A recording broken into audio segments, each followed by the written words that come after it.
All right, this is the manual lawnmower here that we've been using for a while. I'm going to show you guys all the different features of it, give a little breakdown, talk a little bit about the stuff that's maybe not in the listing. So let's dive into this. So you can push it. Obviously, they've all got like the same handles. A lot of them will come with that back bar. I do recommend that you just get rid of that because your grass is about the healthiest thing for your grass. Like grass cuttings will just add nutrients back into your soil so you don't have to fertilize as often.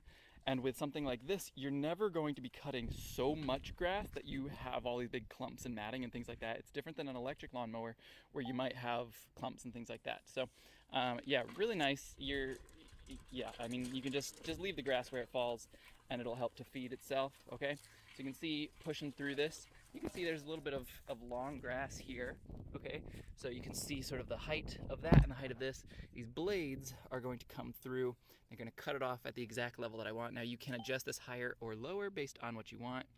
But yeah, I'll show you here just kind of what this looks like going over that grass.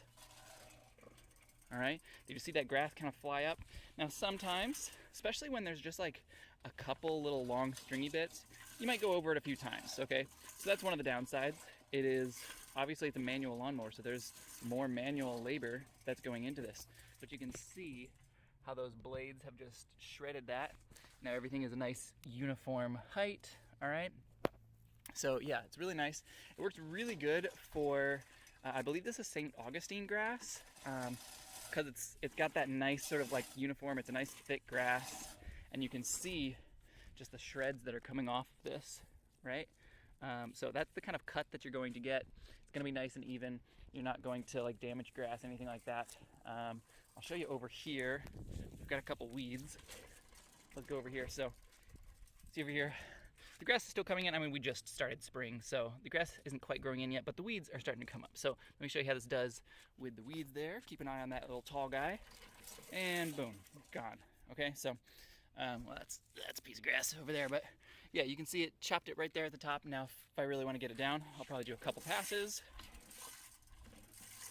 All right, and now it is just uniform to the cutting height that I want. Okay, so I want everything about this tall, which is exactly where it cut it. Now, I don't want that weed at all, so let's just pull that one out, but just as an example here. So, yeah, a couple of things that they don't tell you.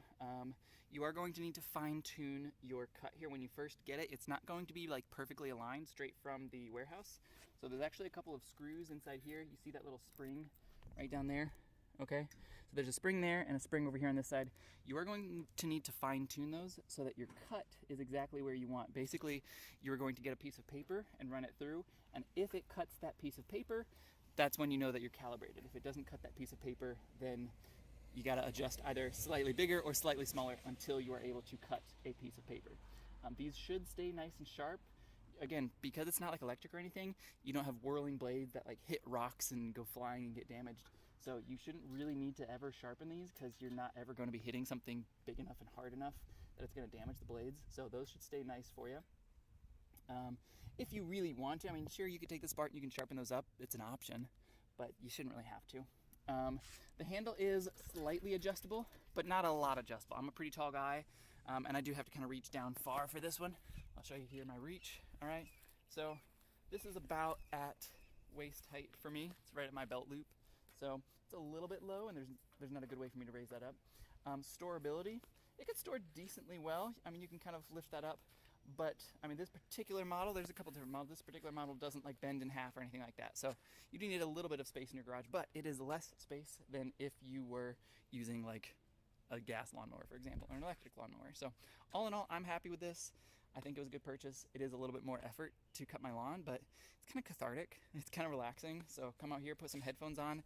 It doesn't make any sound. So, I mean, I don't even need headphones anymore. I can just play it, I guess, with my regular phone.